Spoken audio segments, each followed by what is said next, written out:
जब किसी तरह का फॉर्म भरने की बात आती है तो जितने भी स्टूडेंट हैं ज़्यादातर बच्चे साइबर कैफ़े के पास चले जाते हैं। साइबर कैफ़े वाले के पास जाते हैं और उनसे बोलते हैं कि मेरा पर्टिकुलर इस फॉर्म को फिलअप कर दो। जैसे कि मान लो कि आपको इग्नू में एडमिशन लेना है और आप साइबर कैफ़े के पास जाते हैं और उनसे बोलते हैं कि मेरा इग्नू में मान लो कि एमसीए में एडमिशन करना है तो एमसीए का फॉर्म फिलअप कर दो। तो साइबर कैफ़े वाला क्या करता है कि ऑनलाइन फॉर्म फिलअप कर देता है और वहाँ से सबमिट कर देता है। और जब वो ऑनलाइन फॉर्म फिलअप करता है तो उस समय वो जो ट्रांजेक्शन होता है, जो आपका फी पेमेंट करना है, उसके लिए वो अपने कार्ड का यूज करता है। तो आपको यहाँ पे क्या करना है कि साइबर कैफे वाले को उसके खुद के कार्ड से पेमेंट नहीं करने देना है। बहुत जगह पे ऐसा भी देखा गया है कि स्टूडेंट अपना ईमेल आईडी भी नहीं उसको देते हैं, फोन नंबर भी नहीं देते, तो उसमें वो कोई रेंडम सा नंबर डाल देता है, रेंडम ईमेल आईडी डाल देगा। जिससे क्या होता है कि बाद में अगर आपको जब यूनिवर्सिटी से कम्युनिकेशन करना होता है और यूनिवर्सिटी किसी चीज का रिप्लाई भेजती है आपको, तो जो आपके डाटाबेस में रिकॉर्ड में जो नंबर होता है उसके ऊपर ही रिप्लाई किया जाता है। तो जब वहां पे आपका रॉन्ग इन्फॉर्मेशन पड़ा रहता है तो आपके पास कभी भी यूनिवर्सिटी का मैसेज नहीं पहुंच पाता है। और खुदा न खास करे, अगर आपने किसी भी कोर्स में एडमिशन लिया है, कल को हो सकता है कुछ पीरियड बाद आपको मन में विचार आता है कि मैंने गलत कोर्स को ऑप्ट कर लिया, मुझे किसी और कोर्स में जाना है। तो आप जब अपने एडमिशन को कैंसिल करते हैं तो जो रिफंड भी होगा, तो वो रिफंड उसी अकाउंट में जाएगा जिस अकाउंट से पेमेंट किया गया है। तो मैं जनरली ऑब्जर्व करता हूँ कि हर जगह के बच्चे, इग्नू की ही बात नहीं है, कहीं पे भी बच्चे क्या करते हैं कि वो साइबर कैफे वाले के शरण में जाते हैं और साइबर कैफे वाला अपना ही सब कुछ डिटेल वहां पे इनपुट के रूप में देता है, जिससे कि बच्चों को फ्यूचर में बहुत दिक्कत आने लगती है। बाद में वो यूनिवर्सिटी के चक्कर लगाते हैं अपने मोबाइल नंबर को चेंज करने के लिए, अपने ईमेल एड्रेस को चेंज करने के लिए। और रिफंड तो आप भूल ही जाओ, क्योंकि रिफंड जब भी यूनिवर्सिटी प्रोसेस करेगी तो यूनिवर्सिटी के, आप कहीं पे भी दुनिया के किसी भी इलाके में किसी भी जगह पे आप चले जाओ,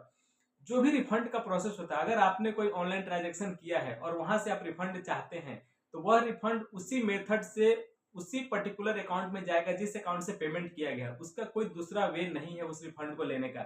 मान लो कि आप ऑनलाइन किसी अमेजन पे जाते हो और ऑनलाइन आप कुछ शॉपिंग करते हो और दोस्त के कार्ड से आपने शॉपिंग कर ली। कुछ दिन बाद आपको पता चलता है कि डिलीवरी में डिले हो रहा है और मैं इस प्रोडक्ट को कैंसिल करना चाहता हूँ। तो आप जैसे उस ऑर्डर को कैंसिल करते हैं, तो जो पेमेंट हुआ है वो पेमेंट आपके पास नहीं आएगा, आपके दोस्त के जिसके कार्ड से वो पेमेंट वहीं पे जाता है। तो अक्सर इग्नू में जो बच्चे हैं, जो इग्नू में आते हैं एडमिशन लेने के लिए, तो वो बच्चे अपने एडमिशन का फॉर्म फिलअप साइबर कैफे वालों से भरवाते हैं और वहां पे जो ट्रांजेक्शन होता है, पैसे का जो लेन देन होता है यूनिवर्सिटी और उस स्टूडेंट के फॉर्म फिलअप करने के बीच में, जो भी उसका फी है,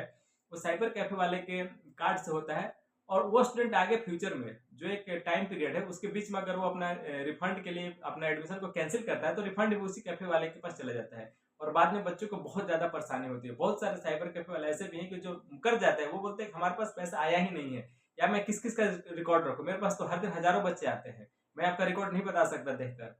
क्योंकि वो जानबूझ के ऐसे चीजों को करता है ताकि आप उससे क्रॉस क्वेश्चन करना बंद कर दे और आपका वो पैसा डूब जाता है। और ये बहुत सारे बच्चों की कहानी है। तो आपको क्या करना है, आगे से भविष्य में कभी भी किसी भी कोर्स में एडमिशन लेना है, चाहे वो इंदिरा गांधी नेशनल यूनिवर्सिटी हो या आप किसी और में कहीं पे भी आप कोई भी ऑनलाइन ट्रांजेक्शन करना चाहते हैं, तो आप सारा काम दूसरे से करा सकते हैं, सारा डिटेल आप दूसरे से फिलअप करा सकते हैं। वो साइबर कैफे वाला है चाहे आपका फ्रेंड है, लेकिन जब ट्रांजेक्शन की बात आएगी तो आपको अपने कार्ड से ही ट्रांजेक्शन करना है, ताकि कल को आप उस चीज को कैंसिल करते हैं तो वो पैसा आपके पास ही आए। दूसरा,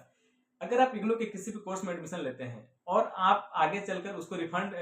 उस कोर्स को कैंसिल करना चाहते हैं, तो इसमें आपको एक लिमिटेड टाइम दिया जाता है। आपको 30 डेज का आपके पास टाइम होता है। जिस दिन आपने किसी भी कोर्स में अप्लाई किया है उसके विद इन 30 डेज ही आप कैंसिल करने के लिए एलिजिबल हैं, तभी आपका रिफंड प्रोसेस हो पाएगा। और उसमें भी रिफंड जो प्रोसेस होता है उसमें एक पर्टिकुलर फी है 300 का, जो कि डिडक्ट करके बाकी अमाउंट को आपके उसी मेथड से वापस रिफंड कर दिया जाता है जिस मेथड से आपने उसको पेमेंट किया है। 30 डेज के बाद क्या होता है, अगर आप कैंसिल करते हैं अपने एडमिशन को, तो उसमें बहुत सारा कुछ ऐसे कंडीशंस होते हैं, उन्हीं के बेस पे आपका एडमिशन कैंसिल होगा, अदरवाइज आपका एडमिशन कैंसिल नहीं होगा। और आपके वो सारे पैसे जो है वो यूनिवर्सिटी के पास ही रहेगा, वो आपको रिफंड नहीं मिलेगा। तो जब भी आप अगर किसी कोर्स में एडमिशन लेते हैं और आपका विचार बदल जाता है कि नहीं मुझे इस कोर्स में नहीं लेना है, किसी और कोर्स में लेना है, तो आप विद इन 30 डेज ही अपने रजिस्ट्रेशन को कैंसिल कराएं और रिफंड अपने उसी अकाउंट में आपको मिल जाएगा जिस अकाउंट से आपने पेमेंट किया है। तो कभी भी जल्दीबाजी में अगर आपके पास पैसा नहीं है तो किसी ऐसे परिचित के कार्ड का यूज करें,